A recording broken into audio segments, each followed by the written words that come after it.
ప్రభువుని ఆరాధించి దేవుని వాక్యం కొరకు సిద్ధపడదాం.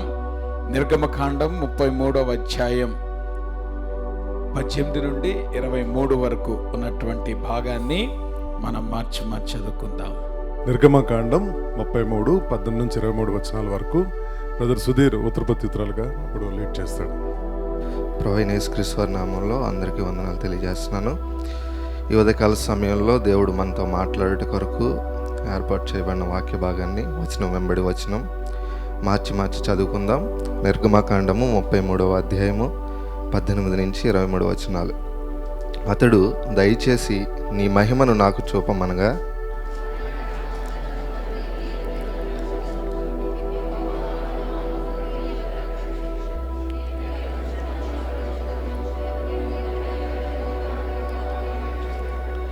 మరియు ఆయన, నీవు నా ముఖమును చూడజాలవు, ఏ నరుడును నన్ను చూచి బ్రతుకడనెను.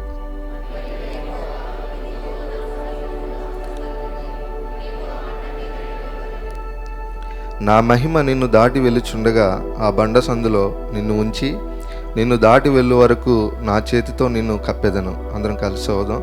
నేను నా చెయ్యి తీసిన తరువాత నా వెనుక పార్శ్వమును చూచెదవు, కానీ నా ముఖము నీకు కనబడదని మోసేతో చెప్పాను. దేవుడి మాటలు మన వెనుకలో దీవించుగాక.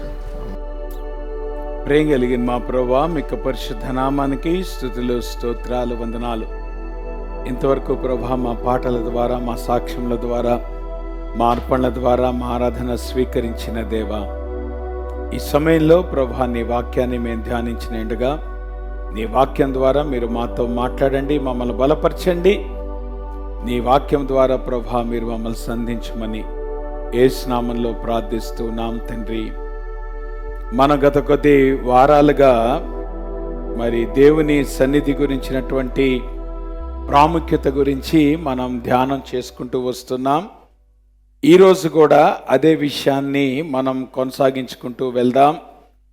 దేవుని సన్నిధి అనేటువంటిది ఎంత ప్రాముఖ్యమైనది, మన జీవితాల్లో మన ముందున్నటువంటి చాయిస్ లేదంటే మన ముందున్నటువంటి ఛాలెంజ్ ఏంటి అనేటువంటిది కనుక గమనిస్తే, దేవుడిచ్చేది మనకు కావాలా, దేవుడు మనకి కావాలా?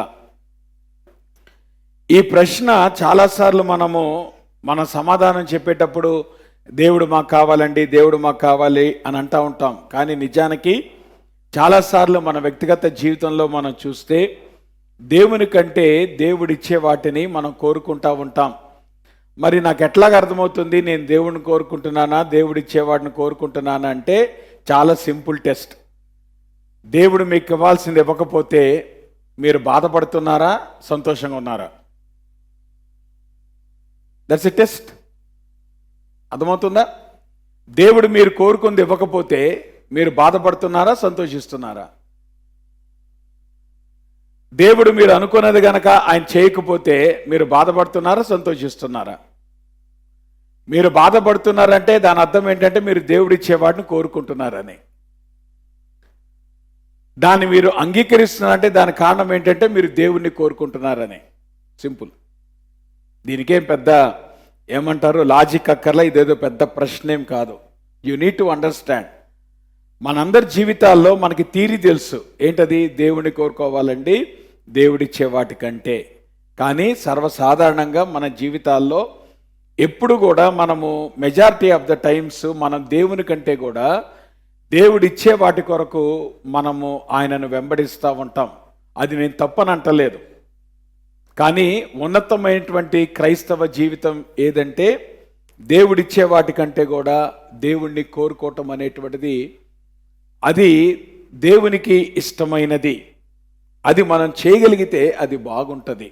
అందుకనే ఈ సిరీస్ని నేను సిరీస్గా మాట్లాడట్లేదు, ఇండివిజువల్ సర్మన్స్గానే మాట్లాడుతున్నాను. కానీ ఒకే టాపిక్ మీద రకరకాల యాంగిల్స్లో ఈ విషయాన్ని నేను మాట్లాడటం జరుగుతుంది. కారణం ఏంటంటే అట్లీస్ట్ ఒకవేళ ఇప్పటి వరకు మనము దేవుని కంటే దేవుడిచ్చే వాటిని మనం ప్రేమించుంటే ఇక నుండైనా మనం మార్చుకోవటం మంచిది. ఇక నుండైనా దేవుడు మనకిచ్చే వాటికంటే కూడా దేవుని సన్నిధి ప్రాముఖ్యమైనది.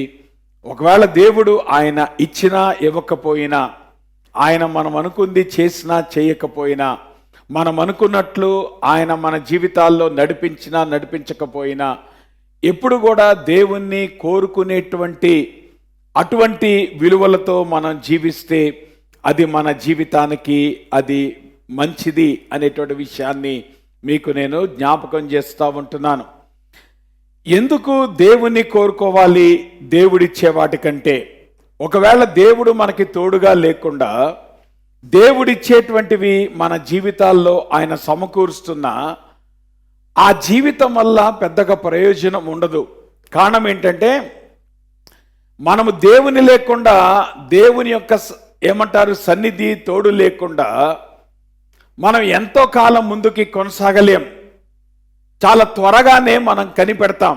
ఏమంటామంటే దేవుడు మనతో ఉండి మనల్ని నడిపించేది వేరుగా ఉంటుంది, దేవుడు మనకు తోడుగా ఉండకుండా మనకు కావలసినవి ఆయన ఇచ్చుకుంటూ వెళ్ళటం అనేటువంటి చాలా వేరుగా ఉంటుంది. రెండు కూడా మన జీవితాల్లో మన కోరికను బట్టే జరుగుతాయి. ఒకవేళ దేవుడు సన్నిధి నీకు కావాలి అని నువ్వు కోరుకుంటే ఆయన సన్నిధిని నీకు తోడుగా ఉంచుతాడు. అటువంటి జీవితం చాలా భిన్నంగా ఉంటుంది. లేదు, దేవుని సన్నిధి మనకి ప్రయారిటీ కాకపోయినా దేవుడు నా జీవితంలో నేను అనుకున్నట్లు గనక ఆయన నాకు ఇచ్చుకుంటూ వెళ్ళిపోవాలి, ఆయన సన్నిధి నాకు ప్రయారిటీ కాదు అనుకున్నప్పటికీ దేవుడు ఆ రకంగా కూడా పనిచేస్తాడు. ఆ రకంగా కూడా తన సన్నిధి అనేటువంటి మన జీవితాల్లో ప్రధానం కాకుండా మనం అడిగినటువంటి వాటిని ఆయన ఇచ్చుకుంటూ వెళ్ళే సందర్భాలు కూడా మన జీవితంలో అనేకమైనవి ఉంటాయి. కానీ ఈ రెండిటికి మధ్యలో చాలా వ్యత్యాసం ఉంటుంది. అది మనం ఎంతో కాలం పట్టదు దాన్ని గుర్తించడానికి.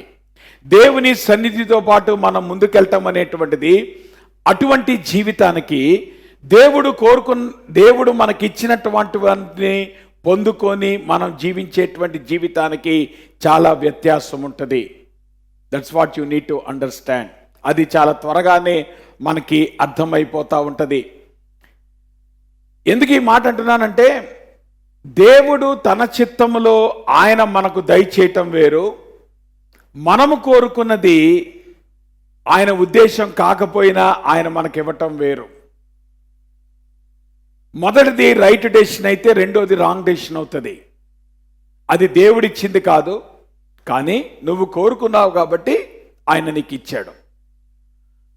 ఏదైతే మనము ఆయన చిత్తము కాని దాని కొరకు మనము ఆరాటపడి అది మన కోరిక అయి ఉన్నది గనక, లేదంటే మనకున్నటువంటి డిజైర్ గనుక దాని ప్రకారం మనం ఏదైతే పొందుకుంటామో దాని యొక్క పర్యవసానాలు అంత తేలిగ్గా మనం తీసి పడేయలేం.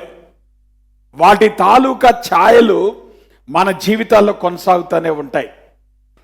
వాటి తాలూకా ఛాయలు అనేటువంటివి మన జీవితాల్లో అవి మనల్ని వెంటాడుతూనే ఉంటాయి.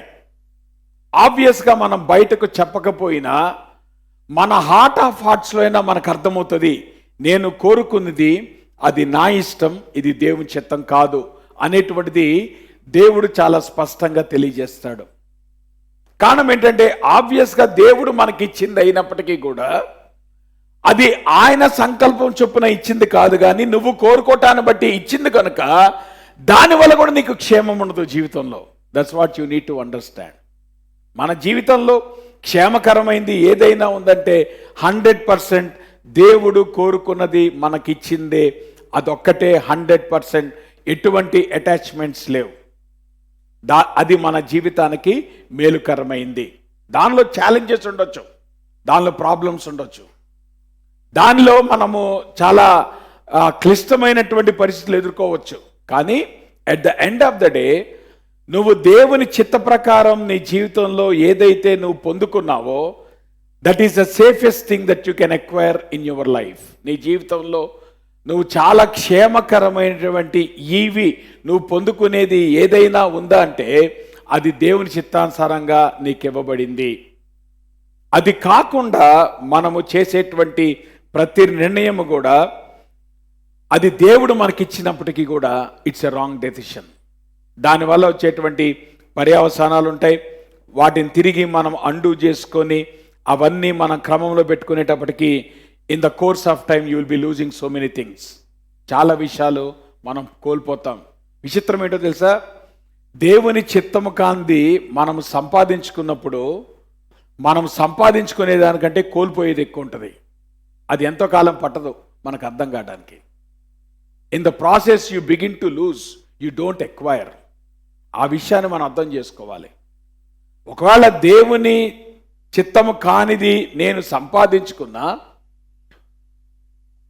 ఒకానొక దినమున డెఫినెట్లీ దానివల్ల చాలా విషయాలు నేను కోల్పోవలసి వస్తుంది అనేటువంటి గమనం మన జీవితాల్లో మనం కలిగి ఉంటాం అనేటువంటిది అది చాలా మంచిది. అందుకనే మన జీవితాల్లో మన ప్రధానమైనటువంటి ఉద్దేశం ఏమై ఉండాలంటే, we need the presence of God in our life.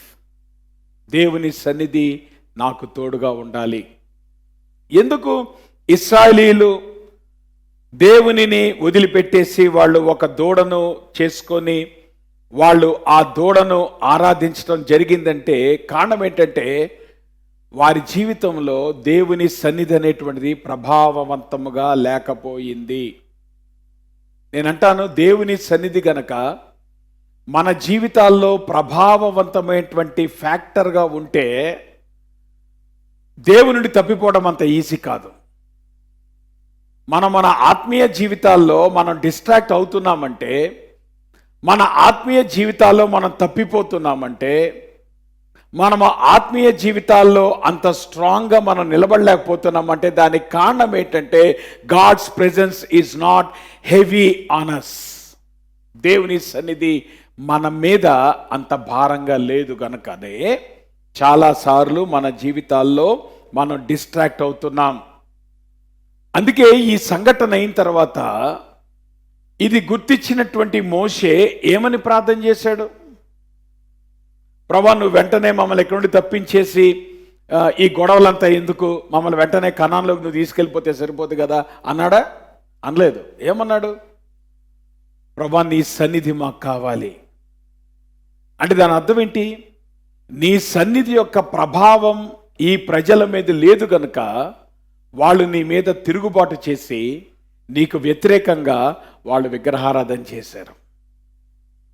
ఒకవేళ నీ సన్నిధే గనక వారి జీవితంలో ఒక హెవీ ఇన్ఫ్లుయెన్స్గా ఉన్నట్లయితే వాళ్ళు విగ్రహం వైపు కన్నులెత్తి చూడటానికి కూడా భయపడతారు. ఆ విగ్రహం వైపు వాళ్ళు కన్నులెత్తి చూస్తున్నారంటే, ఆ విగ్రహం వైపు వాళ్ళు ఆకర్షితులవుతున్నారంటే దేవుని సన్నిధి వారి మీద ప్రభావవంతంగా లేదు. There is no other option. Simple. మన జీవితాల్లో జాగ్రత్తగా గమనించండి. దేవుని సన్నిధి గనక మన జీవితాల్లో, if it is the preliminary thing in our life, దేవుని సన్నిధి, దేవుని ప్రభావం గనక మన జీవితాల్లో ఉంటే అంత తేలిగ్గా మనం డిస్ట్రాక్ట్ అవ్వం, అంత తేలిగ్గా మన చీప్ విషయాలకి అట్రాక్ట్ అవ్వం. కానీ ఇటువంటి విషయాల్లో మనం అట్రాక్ట్ అవుతున్నామంటే దాని అర్థం ఏంటంటే, God's influence is not on our lives. కాబట్టి ఈ రోజున నీడ్ ఆఫ్ ద అవర్ ఏంటి? మన జీవితాల్లో మనకి కావాల్సింది ఏంటంటే, we need God's presence to be heavy on us. దేవుని సన్నిధి, దేవుని ప్రభావం చేత మన జీవితాలు నడిపించబడాలి. దేవుని ప్రభావం అనేటువంటిది, దేవుని సన్నిధి అనేటువంటిది మన జీవితాల మీద అది ఇన్ఫ్లుయెన్షియల్ ఫ్యాక్టర్గా ఉండాలి. మనము తీసుకునేటువంటి ప్రతి నిర్ణయంలో దేవుని సన్నిధి యొక్క ప్రభావం అనేటువంటిది అది కనపడాలి. That should be visible. Moshe అదే కోరుకుంటున్నాడు. కనాన్ అనేటువంటిది నాకు ఇష్యూ కాదు. మోషే కనాను వెళ్ళటం తన ప్రయారిటీ కాదు. అఫ్ కోర్స్ కనాను వెళ్ళటం అనేటువంటిది వాళ్ళ కోరిక, అందులో ఏమాత్రం తప్పు లేదు. పాలు తేళ్లు ప్రవహించే దేశంకు వెళ్ళటం అనేటువంటిది వాళ్ళ ప్రయారిటీ కాదు, వాళ్ళ ఎజెండాలో ఉంది. కానీ మోషే యొక్క ప్రయారిటీ ఏంటంటే, పాలు తేళ్లు ప్రవహించే దేశానికి వెళ్ళటం కాదమ్మా, పాలు తేళ్లు ప్రవహించే దేశం కంటే కూడా దేవుని సన్నిధి నాకు కావాలి. That was his priority. నేనంటాను, ఈ ఉదయకాల సమయంలో ఎంతమంది మీ ఆనెస్ట్గా, దేవా నా జీవితంలో నువ్వు ఇచ్చేటువంటి ఆశీర్వాదం కాదు, దానికంటే ప్రాముఖ్యమైనది నీవు నాకు తోడుగా ఉండాలి అనేటువంటిది మనం ఎంతమంది? అమ్మ సడన్గా తగ్గిపోయింది, ఇది సడన్గా కొద్ది వాయిస్ తగ్గింది.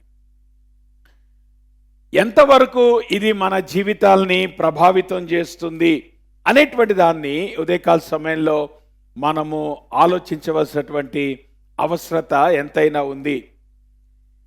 నిజానికి హీబ్రూ భాషలో మహిమ అనేటువంటి పదము ఏదైతే ఉందో ఆ పదానికి అర్థం ఏంటంటే భారము, హెవీ. కవోద్ అని అంటారు. ఇది హీబ్రూలో గ్లోరీ అంటే కవోద్ అని అర్థం. కవోద్ అనేటువంటి మాటకు అర్థం ఏంటంటే హెవీ ఆర్ వెయిటీ. అంటే మనం ఏదన్నా ఒకవేళ మనం మీద ఒక బరువు వేసుకున్నాం అనుకోండి, ఆ బరువుని ఫీల్ అవ్వకుండా ఉంటాం మనం. అర్థమవుతుందా? అలానే దేవుని సన్నిధి మన జీవితాల మీద ఉంటే ఆ వెయిట్ మనం ఫీల్ అవుతాం. ఆ వెయిట్ మనం ఫీల్ అవ్వట్లేదంటే God's glory is not heavy on us. అది దాని అర్థం. నిజంగా దేవుని సన్నిధి గనక మన జీవితాల మీద నిలుచుంటే నీ జీవితంలో ఆ వెయిట్ని నువ్వు ఫీల్ అవుతావు, ఆ ప్రభావాన్ని నువ్వు గమనిస్తావు. ఆ ప్రభావాన్ని గనక నువ్వు గమనించట్లేదంటే, ఆ భారం అనేటువంటిది నువ్వు పొందుకోలేకపోతున్నావంటే I don't think you are having the visible glory of God on your life. అందుకే మోషే అంటున్నాడు, దయచేసి నీ మహిమను నాకు చూపుమనగా. అంటే మహిమ అనేటువంటి మాటకు అర్థం ఏంటంటే it is being overwhelmed.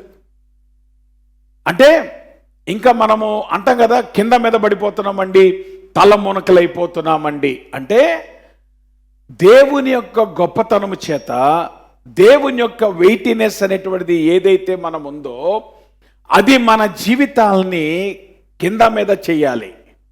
You need to feel the weight of God's glory and God's presence in your life.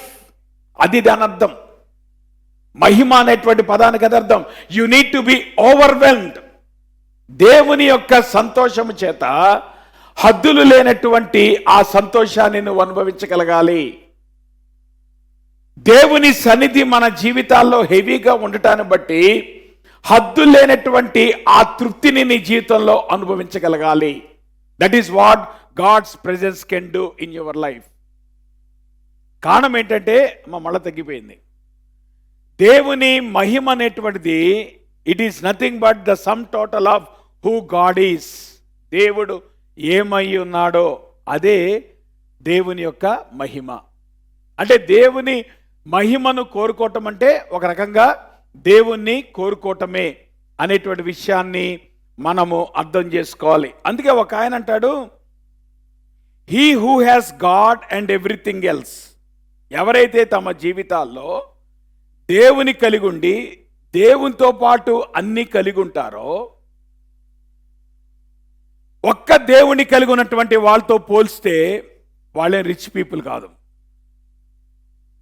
అర్థమవుతుందా? ఒకవేళ మన జీవితంలో దేవుడు ప్లస్ మనకి మిగతా బెనిఫిట్స్ ఉన్నాయనుకోండి, it is not greater than having God alone. మనం ఏమనుకుంటామంటే దేవుడు నా జీవితంలో ఉన్నాడంటే ఈ బెనిఫిట్స్ నేను పొందుకోవాలి అని అనుకుంటా ఉంటాం.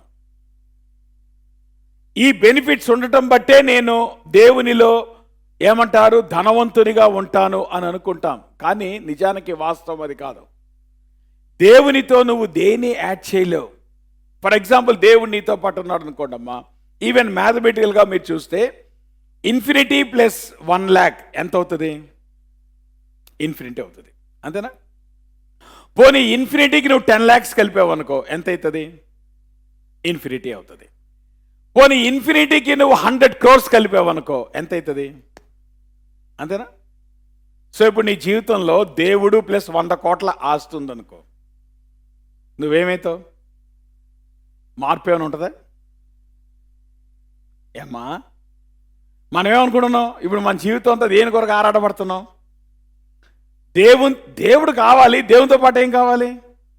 ఆ 100 కోట్లు కావాలి. అదేదైనా కావచ్చు, ఆస్తి కావచ్చు, ఉద్యోగాలు కావచ్చు, పెళ్ళిళ్ళు కావచ్చు, లేదా ప్రమోషన్లు కావచ్చు, ఇవన్నీ కావాలి. సో మన జీవితం అంతా దేని కొరకు వెచ్చిస్తున్నాము? ఆ ప్లస్ పక్కన ఏదైతే ఉందో వాటి కొరకు జీవిస్తున్నాం. అవునా కాదా చెప్పండి? అవునా? మనం క్రైస్తవులమే, దేవుని నమ్ముకున్నటువంటి వాళ్ళమే. కానీ మన జీవితాల్లో కూడా మన ప్రాధాన్యత ఏంటి? ఒట్టి ఇన్ఫినిటీనా? ఇన్ఫినిటీ ప్లస్ ఈక్వేషన్లో ఏదైతే ఉందో వాటి కొరకు మనం జీవిస్తూ ఉన్నామా? అంటే దాని అర్థం ఏంటి? నిజానికి నీ జీవితంలో దేవుడు గనక ఉంటే దానికి నువ్వు ఎన్ని యాడ్ చేసినా నీ జీవితంలో నీకు ఒరిగేదేమి లేదు, నువ్వు సంపాదించేది ఏమి లేదు. It is nothing. ఇన్ఫినిటీకి నువ్వు ఎన్ని కోట్లు పెట్టినా అది ఇన్ఫినిటీనే అవుతుంది దాని వాల్యూ. అంతేగాని ఇన్ఫినిటీ ఎలా పోయి ఇన్ఫినిటీ .0.1 అవ్వదు, ఇన్ఫినిటీ ఇంటూ 10⁻⁴ అవ్వదు. నువ్వు యాడ్ చేసినా ఇన్ఫినిటీ పక్కన అది ఏమైతుంది? దాని వాల్యూ ఇన్ఫినిటీ అవుతుంది. ఇప్పుడు మన జీవితాల్లో మనకి ప్రాబ్లం ఏంటంటే మనకి ఇన్ఫినిటీ ఉంది, ఇన్ఫినిటీ లేదా మన జీవితాల్లో? దేవుడిని కలిగి ఉన్నప్పుడు ఏమొచ్చిందమ్మా మన జీవితాల్లోకి? ఉందా? దేవుడు ఉన్నాడా? సో గాడ్ ఎవరైనా ఫైనైటా ఇన్ఫైనైటా? సో ఇన్ఫైనైట్ గాడ్ మనలో ఉన్నాడు. మనం మారుమనసు పొందినప్పుడు యేసు ప్రభుని అంగీకరించినప్పుడు ఎవరు వచ్చారు? యేసు క్రీస్తు వచ్చాడు. ఇంకేం కావాలి నీకు? ఇంకేం యాడ్ చేద్దాం అనుకున్నావు దానికి? పోనీ నువ్వు యేసు ప్రభుతో పాటు ఇంకెన్ని యాడ్ చేస్తే నీ వాల్యూ పెరుగుద్ది అనుకుంటున్నావు? పెరుగుద్దా? మరి దేనిక మా జీవితంలో ప్రయాస? దేనికి ఆరాటం? దేని కొరకు తాపత్రయం? మీరు ఎన్ని యాడ్ చేసుకుంటే దేవునికి ఆ వాల్యూ అని పెరుగుదా? పెరగదు. సో ఇప్పుడు బేసికల్గా మన జీవితాల్లో మనం ఏం కోరుకుంటే సరిపోద్ది? అంతేనా? ఇన్ఫినిటీ కోరుకుంటే సరిపోదు కదమ్మా. ఇన్ఫినిటీ పక్కన ఏముంటే లాభమే ఉంది? నువ్వు ఇన్ఫినిటీ పక్కన ఎన్ని పెట్టినా దాని వాల్యూ ఎంత అవుతుంది? అంతే అవుతుంది. ఇక దాని కొరకు ఎందుకు నువ్వు జీవితం ఎందుకు నువ్వు వేస్ట్ చేసుకోవాలి? సో నువ్వు బతికేది నువ్వు ఇన్ఫినిటీ కొరకు బతికితే సరిపోతుందిగా. ఆ ఇన్ఫినిటీ ప్లస్ పక్కన ఏదైతే ఉందో వాటి కొరకు మనం బ్రతకాల్సిన అవసరం ఉంది. నా మాట మీకు అర్థమవుతుందా? మన జీవితాల్లో చాలాసార్లు మనం చేసేటువంటి మిస్టేక్ అదే. మనం మందిరానికి వచ్చి యేసయ్యా నువ్వు నాకు కావాలంటాం, ప్రభా నువ్వు నాకు కావాలంటాం. కానీ మనకు సాటిస్ఫాక్షన్ ఎప్పుడు వస్తుంది? మన జీవితంలో తృప్తి ఎప్పుడు వస్తుంది? యేసు ప్రభుతో పాటు ఆ ప్లస్ పక్కన దేవుడు ఏదైతే యాడ్ చేసుకుంటూ వెళ్తాడో దాన్ని బట్టి మన జీవితాలు ఏమవుతుంది? సంతోషం అనేటువంటిది ఆధారపడతా ఉంటుంది. అందుకే మన జీవితాల్లో సంతోషం లేదు. ఎందుకు సంతోషం లేదు? నువ్వు దేవునిలో సంతోషాన్ని కాకుండా ఆ ప్లస్ పక్కన ఏదైతే విషయాలు ఉన్నాయో వాటి కొరకు నీ జీవితాన్ని వెచ్చిస్తున్నావు. ఈ లోకంలో నీకు సంతృప్తినిచ్చేది ఒకే ఒక్కటి, దేవుని సన్నిధి. దేవుని సన్నిధి పక్కన ఉన్నటువంటి ఎలిమెంట్స్ ఏవైనా అవి ఏవి కూడా నీ జీవితానికి సాటిస్ఫాక్షన్ ఇవ్వవు. అందుకే నేను అంటున్నాను, ఈ రోజున సాటిస్ఫాక్షన్ లేనిది అవిశ్వాసులు కాదు, విశ్వాసులు చాలామంది సాటిస్ఫాక్షన్ లేదు. ఎంతమంది విశ్వాసులకు తృప్తి ఉంది చెప్పండి దేవుని బట్టి? మీకు ఎంతమంది జీవితాన్ని కంటెంట్మెంట్తో బతుకుతున్నారు చెప్పండి? ఇంకా ఏదో పోగొట్టుకున్నామనేటువంటి బాధ, ఇంకా ఏదో పొందుకోలేదనేటువంటి కోపం. ఇంకేం పొందుకోవాలి నువ్వు? ఒకవేళ నీ జీవితంలో ఇన్ఫైనైట్ గాడ్ ఉంటే నువ్వు ఎన్ని విషయాలు యాడ్ చేస్తే దానికి నీ జీవితానికి వాల్యూ వస్తుంది? ఏమీ రాదు. నిజానికి ఫ్యాక్ట్ ఆఫ్ ద మ్యాటర్ ఏంటంటే నీ జీవితంలో ఇన్ఫైనైట్ గాడ్ గనక ఉంటే అది చాలు. అది మనకు అర్థం కావట్లా. అందుకనే మనం దేవుని కలిగి ఉన్నప్పటికీ కూడా, దేవుని పొందుకున్నప్పటికీ కూడా ఇంకా దేని కొరకో మనం ఉవ్విళ్ళూరుతున్నాం, దేని కొరకో మనం తాపత్రయపడుతున్నాం, ఏదో సాధించడానికి మనం కంగారు పడుతూ ఉంటున్నాం. కారణం ఏంటంటే we are seeking something which does not add value to already what God has placed in your life. దేవుడు మన హృదయాల్లో శాశ్వతమైనటువంటి నిత్యత్వాన్ని ఉంచాడు. ఆ శాశ్వతమైన నిత్యత్వమే నీ జీవితానికి సంతృప్తినిచ్చేది. అది నువ్వు వదిలిపెట్టి దాని కాకుండా నువ్వు ఏదైతే కోరుకుంటున్నావో అది ఏదైనప్పటికీ కూడా, ఇశ్రాయేలీయులు ఏం కోరుకున్నారు? దాని స్థానంలో బంగారు విగ్రహాన్ని కోరుకున్నారు. మనం ఏం కోరుకుంటున్నాం? దాని స్థానంలో చాలా కోరుకుంటున్నాం. ఉద్యోగాలు కోరుకుంటున్నాం, ప్రమోషన్లు కోరుకుంటున్నాం, పెళ్ళిళ్ళు కోరుకుంటున్నాం, ఆ తర్వాత ఏంటి ర్యాంకులు కోరుకుంటున్నాం. ఇది నేను తప్పంటలేదు, but you need to understand they don't add value to your life. నీ జీవితానికి విలువ అనేటువంటి దేవుని బట్టే వస్తుంది. సో దేవునితో నీకు సాన్నిహిత్యం లేకుండా, దేవుని కేవలం నీ జీవితంలో ఒక ఆబ్జెక్ట్గా ఉంచుకొని, ఆ ప్లస్ పక్కన విషయాల కొరకు నువ్వు ఏదైతే ఆరాటపడుతున్నావో అవి నీ జీవితానికి వాల్యూ యాడ్ చేయవు. ఒకవేళ దేవుడే గనక నీ జీవితంలో ప్రధానమైతే, ఆ ప్లస్ పక్కన ఏ విషయాలు లేకపోయినా నీ జీవితంలో సంతృప్తి ఉంటుంది, నీ జీవితంలో సమాధానం ఉంటుంది. కారణం ఏంటంటే the highest price of life is to have God in your life. మన జీవితాల్లో అత్యధికమైన విలువ కలిగినది ఏదైనా ఉందంటే అది దేవుడు మాత్రమే. అందుకే మోషే, ప్రభా మేము కనానికి వెళ్ళిపోవాలి, ఇక్కడ ఎందుకో లేట్ అవుతుంది కాబట్టి ప్రభా ఇట్లా జరుగుతుంది కాబట్టి త్వరగా మమ్మల్ని కణాల్లో ప్రవేశింపజేసేస్తే ప్రాబ్లం సాల్వ్ అవుతుంది అనలేదు. మనం చాలాసార్లు అనుకుంటాం, ప్రభా ఎందుకు వచ్చిన ప్రాబ్లం, ప్రభా ఈ ర్యాంక్ ఇచ్చేస్తే ప్రాబ్లం సాల్వ్ అయిపోద్ది, ఈ పెళ్లి చేసేస్తే ప్రాబ్లం సాల్వ్ అయిపోద్ది, ఈ ఉద్యోగం వచ్చేస్తే ప్రాబ్లం సాల్వ్ అయిపోద్ది, ఈ రోగం పోతే ప్రాబ్లం సాల్వ్ అవుద్ది. అవ్వదు. గుర్తుపెట్టుకోండి, మన జీవితాల్లో వాట్ ఈస్ ల్యాకింగ్ అంటే God's presence is not heavy on our lives. అది ల్యాకింగ్. మన జీవితాల్లో నిజమైన కొదువ, కొరత ఏంటంటే దేవుడు మనకి ఇచ్చేటువంటివి కాదు. మనం అనుకుంటున్నాం దేవుడు వాటిని ఇస్తే మన జీవితానికి ప్రాబ్లం పోతుంది అనుకుంటున్నాం. కాదు కాదు, వాటి వల్ల కాదు. మన జీవితాల్లో వచ్చే అసమాధానం కానీ, మన జీవితాల్లో వచ్చే అసంతృప్తి కానీ, మన జీవితాల్లో సమాధానం లేకపోవటం కానీ, వీటన్నిటికీ ఒకే ఒక్క కారణం, you don't have infinite God's presence heavy on your life. అది మనం అర్థం చేసుకోవాలి. కాబట్టి ఉదయకాల సమయంలో మన ప్రయారిటీస్ మనం చేంజ్ చేసుకోవాలి, మన ప్రాధాన్యతలు మనం సరి చేసుకోవాలి. దేని కొరకు మనం ఆరాటపడుతున్నాం, ఏది సంపాదించడం కొరకు మనం ఆశపడుతున్నాం, దానివల్ల మన జీవితానికి వాల్యూ అయినా యాడ్ అవుతుందా? ఏమా ఒకవేళ అమెరికా వెళ్ళి నేను 10 సంవత్సరాలు ఉన్నాను అనుకో, నా జీవితానికి వాల్యూ వచ్చేస్తుందా? ఏం కొత్త వాల్యూ వస్తుంది ఇప్పుడు నాకు? అసలు వాల్యూ ఏంటి నా జీవితానికి? దేవుడు నాకు తోడుకుంటామా, నేను అమెరికా వెళ్ళి పిహెచ్డీ చేయటమా? అరే దేని కొరకు మనం ఆరాటపడుతున్నాం?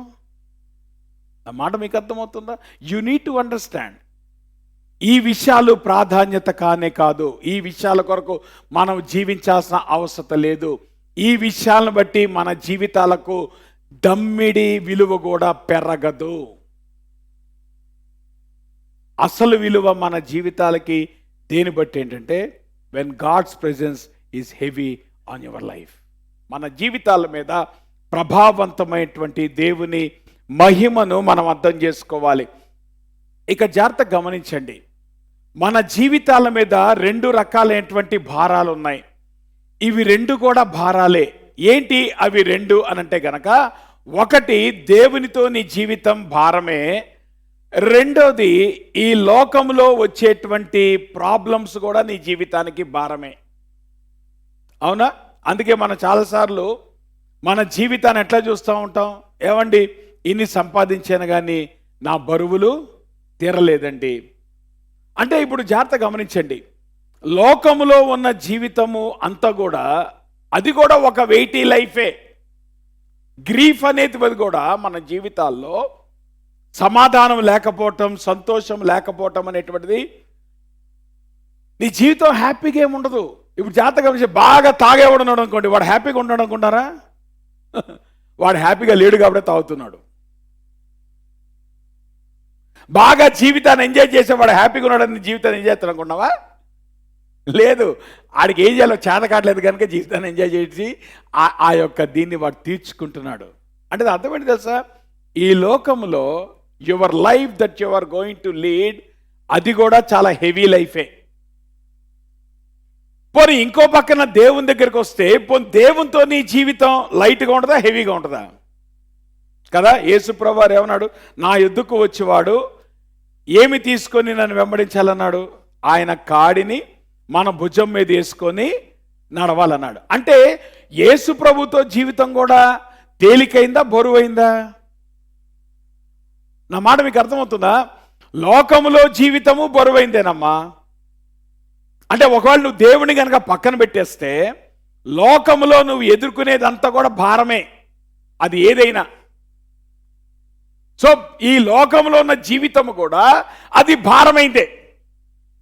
పోనీ ఇంకో పక్కన దేవునితో జీవిద్దామంటే ఎంతమంది చెప్పండి? దేవునితో మీకున్న జీవితం, యేసు ప్రభువుని నమ్ముకున్నానండి, అసలు నాకేం బరువు లేవండి, భారాలు లేవండి, అసలు సంతోషంగా అసలు 3 పూలు 6 కాయలుగా సాగిపోతుంది అంటామా మనం? కదా, అందుకే సన్నిధికి వచ్చినప్పుడు కూడా మొఖాలు వేలాడేసుకొని వస్తున్నాం. ఎందుకు మొఖాలు వేలాడేసుకొని వస్తున్నాం? మీరు ఇంటి దగ్గర ఆ వారం అంతా చాలా బరువును మోసుకొని, సో దేవుడి సన్నిధికి వచ్చినప్పుడు ఆ బరువుని ఆయనకి ఎక్స్ప్రెస్ చేస్తున్నారు. ప్రభా నీకోసం జీవించుట నాకెందుకు ప్రభా ఇంత బరువు అని ముఖాలు ఏం చేస్తున్నాము? అమ్మ ఒక్కడి ముఖం వెలుగుతుందా సంతోషంతో? ఒక్కడి ముఖం బ్రైట్గా ఉందా సంతోషంతో? సో మందిరానికి ఎట్లా వస్తున్నాం మనం? చాలా హ్యాపీగా జాలీగా వస్తున్నామా? లేదు, ఈడ్చుకుంటూ వస్తున్నాం మందిరానికి. అంటే అర్థం ఏంటి? యేసు ప్రభుతో జీవితం కూడా ఏంటి చెప్పండి? కానీ యేసు ప్రభు ఏమనంటే ఆయనతో నీ జీవితం కాడే, నిజంగా అది బరువే, కానీ నా కాడి సులువు, నా భారము తేలిక. అంటే ఇప్పుడు గనక మనం కంపేర్ అండ్ కాంట్రాస్ట్ చేస్తే యేసు ప్రభు లేని జీవితము భారమైనదే, యేసు ప్రభుని కలిగిన జీవితం కూడా భారమైనదే. ఈ రెండిట్లో ఏది మనం చూస్ చేసుకోవాలి? ఎక్కువ భారమా, తక్కువ భారమా? మాట్లాడరేంటమ్మా?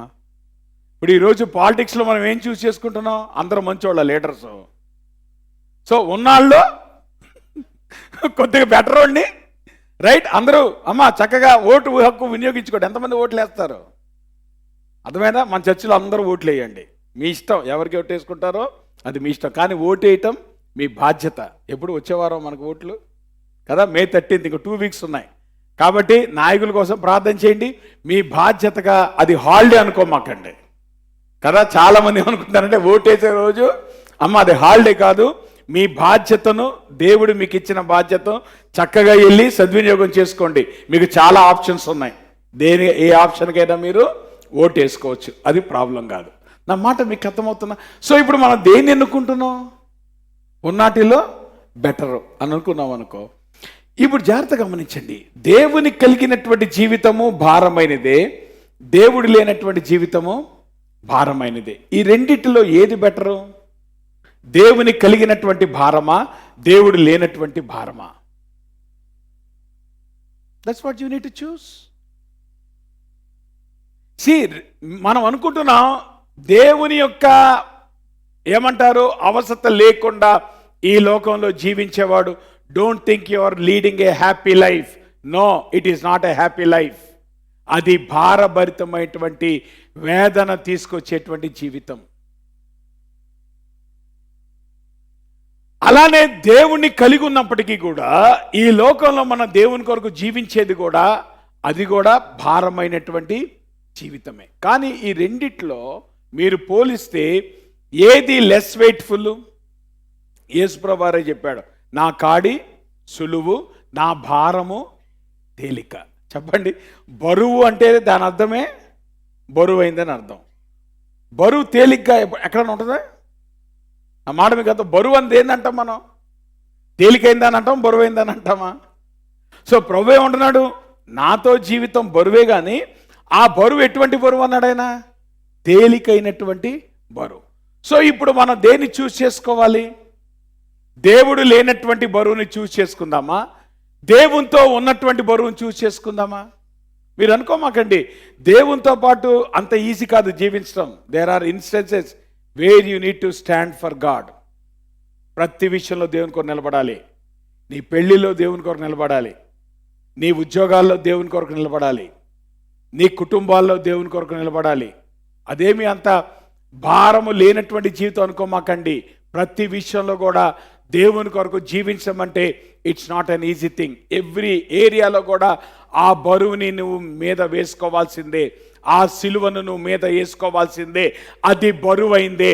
కానీ ఈ లోకములో దేవుడు లేనటువంటి బరువు కంటే దేవుడున్నటువంటి బరువు నీ జీవితానికి ప్రయోజనకరమైంది కనుక ఆ ప్రయోజనకరమైన బరువు నీ మీద వేసుకుంటే అప్పుడు దేవుని కొరకు మన జీవితాల్లో ముందుకి కొనసాగలం అనేటువంటి విషయాన్ని మనము గ్రహించుకోవాలి. అంత మాత్రమే కాదు, ఈ లోకంలో మనము దేవుని మహిమ అనేటువంటిది మన జీవితాల్లో అది ప్రత్యక్షంగా మనల్ని నడిపించాలంటే 3 విషయాలు మన జీవితాల్లో మనం కోరుకునేవారుగా ఉండాలి. ఈ భాగంలో నుండి మొట్టమొదటి గనక మనం గమనిస్తే we need to recognise that we need the help of God. ఎందుకు దేవుని సన్నిధి నాకు కావాలి? ఎందుకు మోషే ప్రభువా నీ సన్నిధి నాకు కావాలి అని అడుగుతున్నాడు? వాట్ ఈస్ ద రీజన్ అనేటువంటిది గనక గమనిస్తే ఈ లోకం అనేటువంటిది చాలా ఉచ్చులతో నిండుకున్నటువంటి లోకం. ఈ లోకము చాలా శోధనలతో నిండుకున్నటువంటి లోకం. ఈ లోకము చాలా పాపముతో నిండుకున్నటువంటి లోకం. ఇటువంటి ఉచ్చులు కలిగినటువంటి, పాపము కలిగినటువంటి, శోధనలు కలిగినటువంటి ఈ లోకములో మనము జీవించాలంటే దేవుని సహాయం లేకుండా మనం జీవించటం అసాధ్యం. అందుకే మోషే ఒక్క అడుగు కూడా వేయలేదు. ప్రభువా నీ సహాయం లేకపోతే ఒక్క అడుగు కూడా నేను ముందుకు వేయలేను. కారణం ఏంటంటే at the end of the day దేవుడు లేకుండా నువ్వు ఎంత దూరం ప్రయాణం చేయలేవు. ఈ లోకంలో ఉన్నటువంటి పరిస్థితులు ఎటువంటివి అంటే దేవుని సహాయం అనేటువంటిది నీకు మస్ట్. ఏదో ఒక పాయింట్ ఆఫ్ టైంలో దేవుని సహాయం అనేటువంటిది నువ్వు కోరుకునే పరిస్థితి నీ జీవితంలో వస్తుంది. కాబట్టి ఆబ్వియస్గా దేవుని సహాయం తీసుకోవటం అనేటువంటిది అది చాలా ఇంపార్టెంట్. ఒక ఆయన అంటాడు, if the reality of the immanence of God, అంటే దేవుడు సమీపముగా ఉన్నాడు అనేటువంటి వాస్తవం గనక మన జీవితాల్లో హెవీగా లేకపోతే చాలా స్లోగా మనం ప్రాక్టికల్ ఎథియిజం వైపు మనం జారిపోతాం. దేవుని సన్నిధిని గనక మనం కోరుకోకపోతే దేవుడు లేనటువంటి జీవితాలకి అది ఈజీగా ట్రాన్స్లేట్ అవుతుంది. అనుకోమాకండి, దేవుని సహాయం లేకుండా మీరు ఎంతో కాలం కొనసాగలేరు. దేవుని సహాయం లేకుండా ముందుకెళ్ళటానికి ప్రయత్నం చేస్తే ఏదో ఒక పాయింట్ ఆఫ్ టైంలో దేవుడు లేనటువంటి జీవితాలు అయిపోతాయి అవి. నువ్వు దేవుని సహాయం గనక నువ్వు కోరుకోకపోతే ఆబ్వియస్గా in no time you will become an atheist. దేవుడు లేనటువంటి వ్యక్తి అయిపోతావు. కారణం ఏంటంటే దేవుని సహాయాన్ని నీ జీవితంలో పొందుకోకపోవటం అనేటువంటిది దేవుడు లేనటువంటి జీవితానికి అది దారి తీస్తుంది అనేటువంటి విషయాన్ని మనం అర్థం చేసుకోవాలి. అందుకే వాన్ బిఎస్బి ఒక చక్కటి మాట అంటాడు, the best remedy for a broken heart is a new vision of the glory of God. అంటే మన హృదయాలు ఎప్పుడైతే పగిలిపోతాయో, మన హృదయాల్లో ఎప్పుడైతే భారం ఉంటుందో, ఈ భారభరితమైనటువంటి సమయం మన జీవితాల్లో ఆసన్నమైనప్పుడు అటువంటి జీవితానికి ఏది మార్పు తీసుకొని రాగలదంటే ఇట్ ఈస్ ఒక కొత్త దర్శనం, a new vision of the glory of God. నిజంగా మీరు ఆలోచించండి, మోషే ఒక నాయకుడుగా ఉన్నాడు. కొండ మీద చాలా ఆతృతగా దేవుని వాక్యాన్ని ఆ టాబ్లెట్స్ మీద రాయిస్తున్నప్పుడు, దేవుడు రాస్తున్నప్పుడు వాటన్నిటినీ ప్రత్యక్షంగా చూసినటువంటి వాడు మోషే. ఎంత యాంటిసిపేషన్తో, ఎంత ఎంథ్యూజియాజంతో ఆయన కొండ దిగొచ్చుంటాడు. నా మాట మీకు అర్థమవుతుందా అమ్మా? దేవుని వాక్యము అనేటువంటిది అంత తేలిగ్గా బోధించరు. మీకు అర్థమవుతుందా? ప్రతి ఆదివారం ఎంత ప్రిపరేషన్ ఉంటుందో తెలుసా మీకు దేవుని వాక్యం అందించడానికి? ఇక్కడ కొన్ని గంటల సమయం ప్రిపేర్ అవుతా నేను. కారణం ఏంటంటే I'm coming here with an anticipation. ప్రభా ఈ వాక్యము నేను టైం పాస్ కోసం చెప్పట్లే, ఈ వాక్యము నేనేదో మిమ్మల్ని ఎంటర్టైన్ చేయడం కోసం చెప్పట్లేదు. ఈ వాక్యము ద్వారా సంఘము ఏ రకంగా క్షేమాభివృద్ధి పొందుతుందో అది ప్రభు పాదాల దగ్గర కూర్చొని నేర్చుకొని ఆ వారమంతా ఒక యాంటిసిపేషన్తో ఇక్కడికి వచ్చి దేవుని వాక్యం చెప్పేటువంటి నాకే ఒకవేళ అటువంటి ఎంతూజియాజం ఉంటే 10 లక్షల మంది నడిపించేటువంటి మోషే ఆ కొండ మీద ఆయన దేవుని వాక్యాన్ని సిద్ధపడుతున్నప్పుడు, లేదా దేవుని యొక్క మందిరం యొక్క నిర్మాణం కొరకు దేవుడు ఆ యొక్క ఆజ్ఞలు ఇస్తూ ఉంటున్నప్పుడు ఎంత యాంటిసిపేషన్తో మోషే కొండ దిగుంటాడో. ఒక్కసారిగా నీరు కారిపోయాడు. వీళ్ళందరూ గొంతులేస్తున్నారు, వీళ్ళందరూ దూడం చేసుకొని పాపం చేస్తున్నారు. ఎంత బ్రేక్ అయిపోయి ఉంటాడు మోషే యాజ్ ఎ లీడర్. సో ఇప్పుడు ఇటువంటి నిరాశ కలిగినటువంటి పరిస్థితి ఒక నాయకుడిగా తన జీవితంలో సంభవించినప్పుడు ఇప్పుడు దానికి క్యూర్ ఏంటి? ప్రభువా, నీ సన్నిధి చేత నన్ను ఫ్రెష్గా నన్ను బలపరచు ప్రభువా. I need a new vision of your glory heavy on my life. మన జీవితాల్లో మనం ఎప్పుడు కూడా భారభరితమైన సన్నివేశాలు గుండా వెళ్తున్నప్పుడు దానికి సొల్యూషన్ ఏంటో తెలుసా? You need the presence of God more and more. ఇది మనము భక్తులందరి జీవితాల్లో చూస్తాం. ఏలియా నిరాశపడ్డాడు.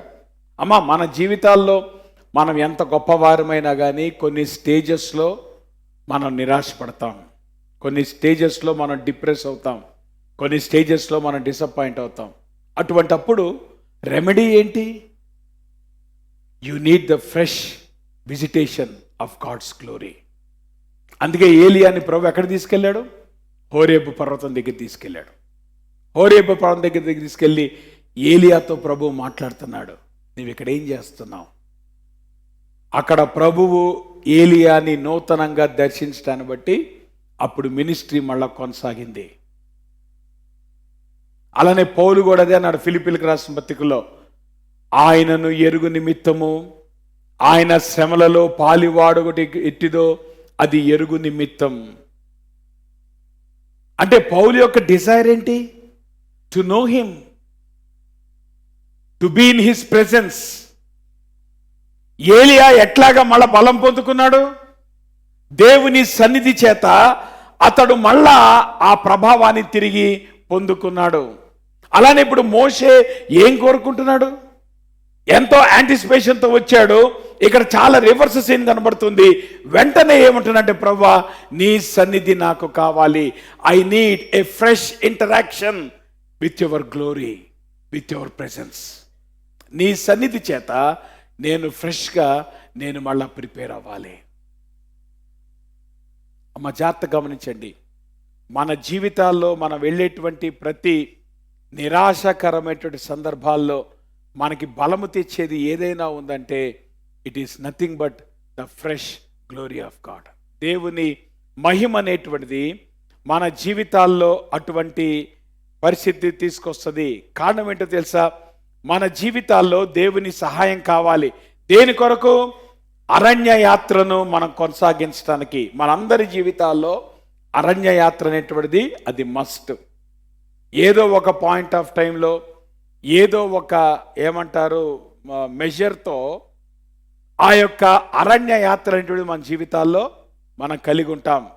ప్రభు మన మీద పెట్టినటువంటి భారం అది. కానీ అటువంటి అరణ్య యాత్రలో మనం ముందుకు కొనసాగాలంటే మనకి కావాల్సింది దేవుని యొక్క సహాయం అనేటువంటి మాటను మనం అర్థం చేసుకోవాలి.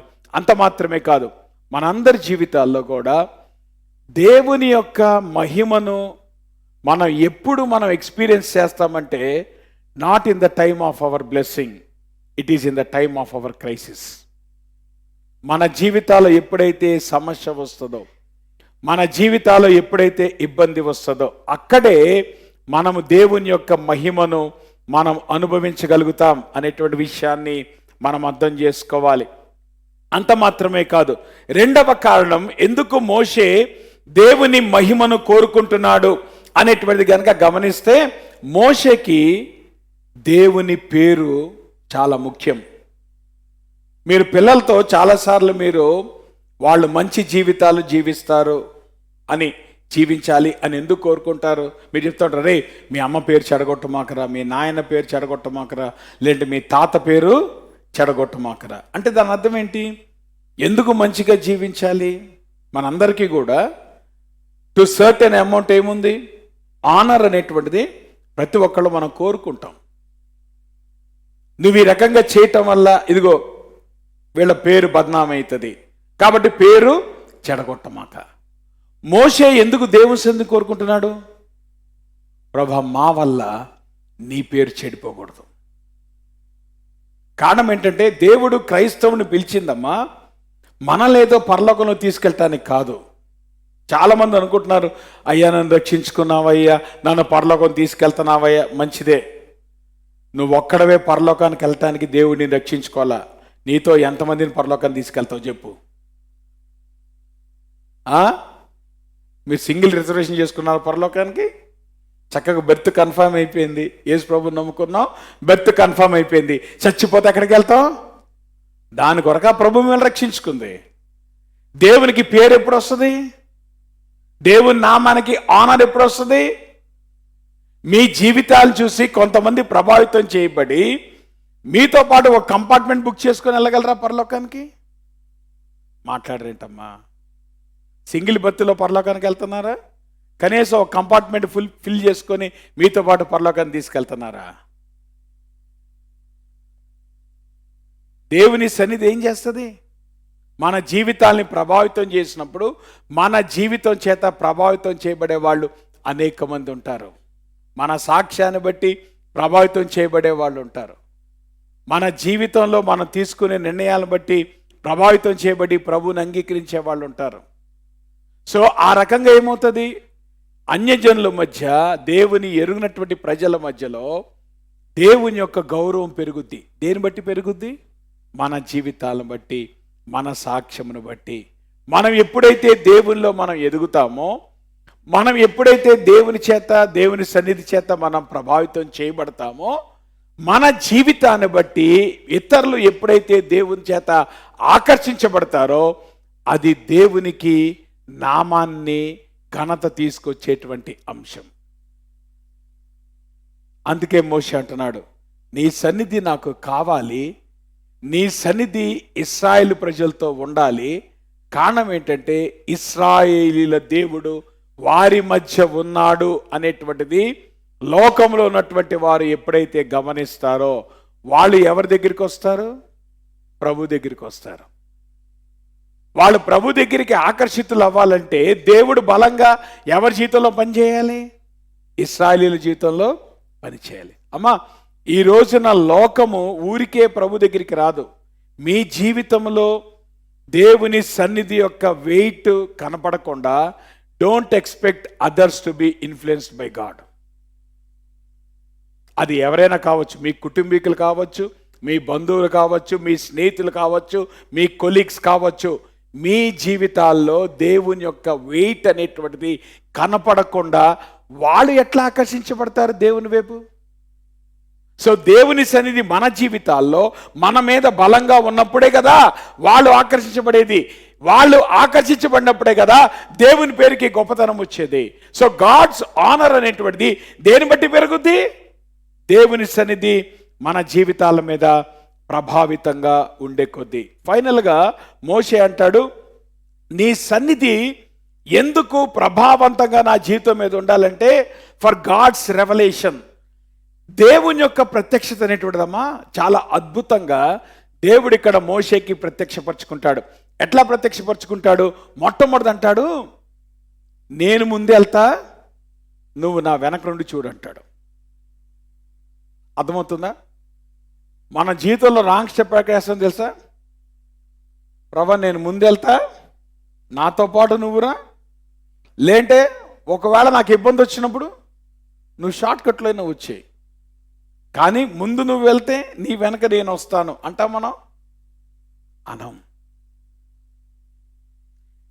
దేవునితో నడకేంటంటే దేవునిని నువ్వు ఎప్పుడు బాగా ఆయనకి సన్నిహితంగా అవుతావంటే నీ జీవితంలో దేవుడు నీ ముందుండి నడిచినప్పుడు ఆయన చేసినటువంటి కార్యాలు ఏదైతే ఉన్నాయో వాటిని బట్టి నీ జీవితంలో దేవుని సన్నిధి అంటే కనబడుతుంది. మన జీవితంలో when God is before us, అందుకే ప్రభు ఉన్నాడంటే నా వెనక నువ్వురా. కారణం ఏంటి? నీ ముందు నేను నడుచుకుని వెళ్ళేటప్పుడు, నేను కార్యాలు చేసుకుంటూ వెళ్ళేటప్పుడు, ఆయన కార్యాలు చేసే కొద్దీ ఆయన వెనక మనం నడవటం అనేటువంటిది అది దేవుని యొక్క చిత్తము, దేవుని ప్రత్యక్షత. దేవుని ప్రత్యక్షత అంటే మనం దేవునికి ఆప్షన్ ఇవ్వటం కాదమ్మా. చాలాసార్లు దేవుని చిత్తం అంటాం, మనం ఏం చేస్తాం, మనం ఆప్షన్ ఇస్తాం. ప్రభా ఆప్షన్ ఏ ఇది, ప్రభా ఆప్షన్ బి ఇది, ప్రభా ఒకళ్ళు ఈ రెండు సెట్ కాకపోతే ఆప్షన్ సి ఇది. ఎవరెత్తున్నారు ఆప్షన్స్? ఏమ్మా దేవునికి నువ్వు చెప్తావా ఏం చేయాలో? అక్కర్లేదు. ప్రభు అంటున్నాడు నా వెనకరా. దేవుని చిత్తము, దేవుని ప్రత్యక్షత, దేవుని సన్నిధిలో ఉన్నటువంటి ప్రధానమైన కండిషన్ ఏంటి తెలుసా? You need to walk behind God. దేవుని కంటే నువ్వు ముందు పరిగెత్తక్కర్లేదు, ఆవేశం వద్దు. దేవునితో పాటు సమానంగా నడవక్కర్లేదు, అంత లేదు నీకు. బెస్ట్ ఏంటి? దేవుని వెనకాల నడువు, అది చాలు. జీవితాన్ని కూల్గా తీసుకెళ్ళండి అమ్మా. మీరేం హైరాణ పడక్కర్లేదు, మీరేం ఎరగదీయక్కర్లేదు. కూల్గా జీవితం తీసుకెళ్ళండి. Just let God walk before you. అది దేవుని ప్రత్యక్షత. అందుకే దేవుడు ప్రతి అంశంలో కూడా తన గొప్పతనం చూపించాడు. సృష్టిలో దేవుడు ఏం చూపించుకున్నాడు? తన ప్రత్యక్షతలో ఆయన మంచితనాన్ని చూపించాడు. మానవుడు పతనమైనప్పుడు ప్రభువు ఏం చూపించాడు? ఆయన పాపాన్ని ఎట్లా ద్వేషిస్తాడో చూపించాడు. ఆ యొక్క జలప్రలయం అనేటువంటి సంభవించినప్పుడు దేవుడు ఏం చూపించాడు? ఆయన న్యాయాధిపతిగా తీర్పు ఎట్లా తీర్చుతాడో ఆయన చూపించాడు. సో దేవుని ప్రత్యక్షత అనేటువంటిది, దేవుని లక్షణాలు ఏదైతే ఉన్నాయో వాటిని దేవుడు అద్భుతంగా చూపిస్తూ ఉంటాడు. రెండోది, దేవుని ప్రత్యక్షతలో it is not your choice, it is God sovereignty. అది మనం అర్థం చేసుకోవాలి. ప్రభు ఏమన్నాడు? ఎవని యందు కనికరపడదనో వాని యందు కనికరపడదనో. That's what you need to understand. అంటే ఒక రకంగా ఈ మాట ప్రభు ఎప్పుడు చెప్తున్నాడు? ఇశ్రాయేలీలు భయంకరమైన పాపం చేసిన తర్వాత, ఇంకా వీళ్ళకి భవిష్యత్తు లేదు అనుకున్న సమయంలో దేవుడు వారి మీద కనికరపడ్డాడు. That is a sovereign choice of God. ఎవరిని హెచ్చిస్తాడో ఆయన హెచ్చిస్తాడు, ఎవరిని బలపరుస్తాడో ఆయన బలపరుస్తాడు, ఎవరిని వాడుకుంటాడో వారిని వాడుకుంటాడు. నువ్వు నేను అనుకుంటే అవ్వమ్మా, ఇట్ ఈస్ గాడ్స్ చాయిస్. మనమేదో తాపత్రయపడి దేవుని చేత వాడబడతాం అనుకోమాకండి. It is God who in his sovereignty ఆయన చూస్ చేస్తాడు. ఎట్లాగా పనిచేయాలనేటువంటిది ఆయన చూస్ చేస్తాడు. ఫైనల్గా మన భద్రత దేవుని మీద, దేవుని యందు ఉంది. ఇక్కడ విచిత్రమైనటువంటి ఒక ఏమంటారు ప్రపోజిషన్ ఏంటంటే, మనకి భద్రత ఎవరి మీద కావాలి? నేను గతంలో కూడా మీకు చెప్పాను. నేను భద్రత ఎవరి నుండి కావాలి? మనకి సేఫ్టీ ఎవరి నుండి కావాలమ్మా? దేవుని నుండి కావాలి. You need to understand. విచిత్రమైన ప్రపోజల్ ఏంటంటే, నీకు దేవుని సహాయం, దేవుని నుండి భద్రత కొరకు నీకు కావాలి. నా మాట మీకు అర్థమైందా? దేవుని సహాయం సాతాను దగ్గర నుండి కాదు. కారణం ఏంటంటే సాతాను గారికి అంత సీన్ లేదు. దేవుని సహాయం లోకం నుండి కాదు, లోకానికి అంత బలం లేదు. సాతానుగాడు నిన్ను ముట్టుకోవాలన్నా, లోకము నిన్ను ముట్టుకోవాలన్నా, పాపము నిన్ను ముట్టుకోవాలన్నా, దేవుడు సెలవివ్వకపోతే నీ దగ్గరికి ఎవ్వడు రావటానికి ఆస్కారం లేదు. సో అల్టిమేట్గా నీ జీవితంలో ఎవరి నుండి భద్రత కావాలి? నీకు దేవుని నుండి నీకు భద్రత కావాలి. కారణం ఏంటంటే దేవుని యొక్క ప్రేమేమో నిన్ను కట్టడానికి చూస్తుంది, దేవుని యొక్క న్యాయమేమో నిన్ను శిక్షించడానికి చూస్తుంది. మరి ఈ రెండింటిని నువ్వు ఎట్లాగా బ్యాలెన్స్ చేసుకుంటావు? అటు దేవుని ప్రేమ కావాలి నీకు, రెండోది ఏం కావాలి? దేవుని న్యాయాన్ని ఎదుర్కోవడానికి నీ శక్తి చాలదు. సో ఇప్పుడు ఆబ్వియస్గా నీకు ఎవరి సహాయం కావాలి ఈ విషయంలో? ఎవరు నేను ప్రొటెక్ట్ చేయగలరు దేవుని దగ్గర నుండి? అందుకే ఆయన వచ్చాడు కదమ్మా. ఎందుకు యేసుప్రభు వచ్చాడు? ఈ లోకములో దేవుని నుండి నిన్ను ప్రొటెక్ట్ చేయగలిగిన వాడు దేవుడే. ఎవ్వడు నేను ప్రొటెక్ట్ చేయలేడు. సో ఆబ్వియస్గా ఆ దేవుడే రావాల్సి వచ్చింది. కారణం ఏంటి? ఈరోజు మనకి ప్రొటెక్షన్, భద్రత కావాల్సిందమ్మా లోకం నుండి, సాతాను నుండి కాదు. దేవుని నుండి నీకు భద్రత కావాలి. కారణం ఏంటంటే దేవుని ప్రేమ అనేటువంటిది ఎంత వాస్తవమో దేవుని ఉగ్రత కూడా అంతే వాస్తవం. దేవుని కరుణ అనేటువంటిది ఎంత వాస్తవమో దేవుని న్యాయము కూడా అంతే వాస్తవం. సో ఆబ్వియస్గా ఇప్పుడు నీకు ప్రొటెక్షన్ ఎవరి కావాలి? You need the protection from God. అందుకే ప్రభు ఏమంటున్నాడు, మరి యెహోవా ఇదిగో నా సమీపమున ఒక స్థలం ఉంది, నీవు ఆ బండ మీద నిలువవలెను. కొరింథీయులకు రాసిన పత్రికలో పౌలు గారు అంటాడు, మీ తర్వాత చదువుకోడు 10వ అధ్యాయంలో, ఆ బండ ఎవరు? ఇశ్రాయేలును అరణ్యంలో వెంబడించిన బండ ఎవరు? అందుకే బండతో మాట్లాడమన్నప్పుడు, బండను కొట్టినప్పుడు దేవుడు దాన్ని చాలా తీవ్రంగా పరిగణించాడు. అందుకే మోషేకి ప్రవేశాన్ని ఆయన క్యాన్సిల్ చేశాడు. కారణం ఏంటి? ఆ బండ ఎవరు? ఇప్పుడు ప్రభు అంటున్నాడు, నువ్వు నన్ను చూడలేవు, ఇప్పుడు నా మహిమ నుండి నీ ప్రొటెక్షన్ బెటర్ ఏంటి? నువ్వు ఆ బండ చాటుకెళ్ళు. ఈరోజు మనందరి జీవితాల్లో యేసు ప్రభు లేకపోతే నీ జీవితానికి భద్రత లేదు. యేసు ప్రభు లేకపోతే నువ్వు నరకానికి వెళ్ళిపోతావు. యేసు ప్రభు గనక లేకపోతే నీకు భవిష్యత్తు లేదు. ఈ లోకములో నువ్వు బతికి బట్ట కట్టాలంటే యేసు ప్రభు చాటుకి నువ్వు రావాల్సిందే. యేసు ప్రభు చాటుకు రాకపోతే గనక దేవుని ప్రేమను కాదు, దేవుని ఉగ్రత నుండి నిన్ను తప్పించేవాడు ఎవడు లేడు. అల్టిమేట్గా మన జీవితాల్లో we need the help of God to get protection from God. That's what you need to understand.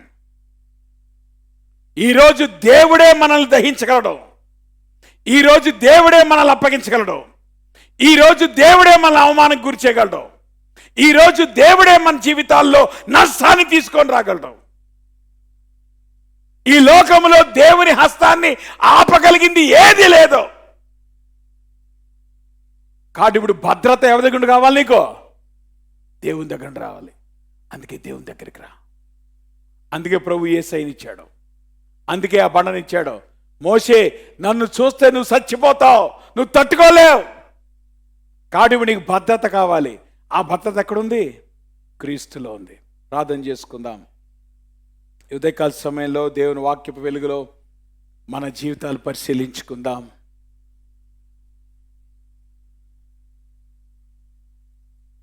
మోషే అందుకు అన్నాడు, ప్రభా నీ సన్నిధి నాకు కావాలి, నీ సన్నిధి నాకు కావాలి, నీ సన్నిధి హెవీగా నాకు కావాలి ప్రభా. నేను చాలా లైట్గా తీసుకుంటున్నాను నీ సన్నిధిని. ఈ లోకంలో ప్రభా నీ సన్నిధిని చాలా లైట్గా అర్థం చేసుకుంటున్నాను. నన్ను క్షమించు ప్రభా. నీ సన్నిధిలో నీ సహాయం నాకుంది. నీ సన్నిధిలో నీ ప్రత్యక్షత నాకుంది. నీ సన్నిధిలో నాకు ప్రొటెక్షన్ ఉంది. అందుకే నీ సన్నిధి లేకపోతే ఈ సన్నిధికి ఎన్ని యాడ్ చేసినా దానివల్ల నా జీవితానికి విలువేం లేదు.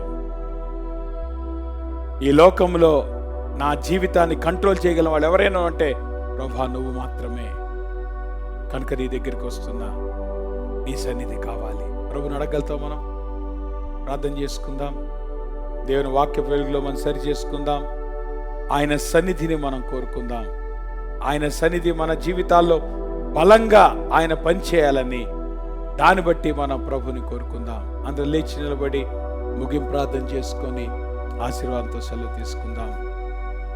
ప్రేమ కలిగిన మా ప్రభువా, మీకు పరిశుద్ధ నామానికి స్తుతులు, స్తోత్రాలు, వందనాలు.